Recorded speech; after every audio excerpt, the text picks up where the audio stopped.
All right, something I wanted to show regarding a Hisun 700 UTV, the bottom end here. Something I couldn't find online very well. I had to watch multiple videos to kind of piece it together. Was getting this thing to be the gears all set up properly. Okay, oil and water pump down here. Your chain. Check your chain. There shouldn't be a lot of slack. Okay, a little bit. I like to judge the fact that little indentation here. I can just kind of show you. Right here, this little indentation is what I kind of gauge it off of, right there. So when you push it, it shouldn't. My last one was going past this mark right here, this little edge mark. So that's how I gauge it. So I put a new chain on there. Now I don't want you to worry about this too much. Okay, all you need to remember is there is a mark, a dimple right there. Okay, pay attention to that. So when you go to put your gears and everything back on, the crank is where you got to pay attention to. Sorry about the camera there. Okay, they spin counterclockwise, but I'm going to show you something. So when you're realigning all this, okay, sorry, I'm just going to take a second here, get them lined up. All right, so you can see now I'm lined up. So there's my dimple on the gear here for the crankshaft, and there's a dimple here for the oil pump drive and all that with the chain.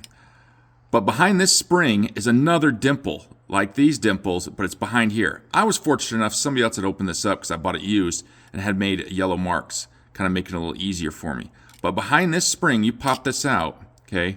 And by the way, this gear just slides off the top. These are two separate gears. So this thing will just slide right out. And then you can pull this out and you'll see the dimple. That is your crank mark that has to match up. So these ones, 1, 2, and 3 have to line up. Okay, now, I'm tearing mine down because I threw a timing chain. So I got new guides and everything in there and a new timing chain. It had stretched about a full link. But here's something else that nobody online really shows you is there's a second mark that you got to pay attention to. So see your key here on your crank? That's got to line up with this mark right there, okay? So once you do this and get this all on the line, grab it, rotate it counterclockwise, okay? Let me get it all. There we go. Now, that is your top dead center mark right there on the casing. So if you get your, I don't know, I gotta grab a rag. But if you get everything's lined up properly, oops, I'm getting a little aggressive there. Your top dead center mark there, that dimple, and then of course the dimple behind the spring, and the key should all be in a line.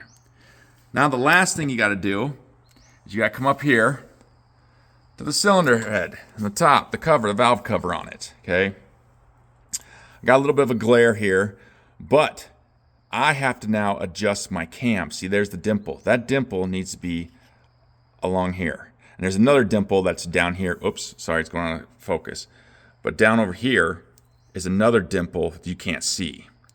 All I'm gonna do is take this camshaft, let me move around, this camshaft, and I'm just gonna basically, sorry for the reach, lift up, and I'm going to take that chain off, and I'm just going to rotate it forward so that the two dimples on this gear here line up level with the cylinder head, and then I'll be timed. Another way of looking at it is these lifters, these lobes, should be facing down.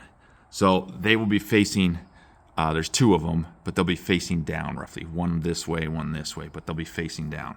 So I know I'm off timing right now, and I need to adjust this by looking at the lobes. Hope that helps people. All right, thanks.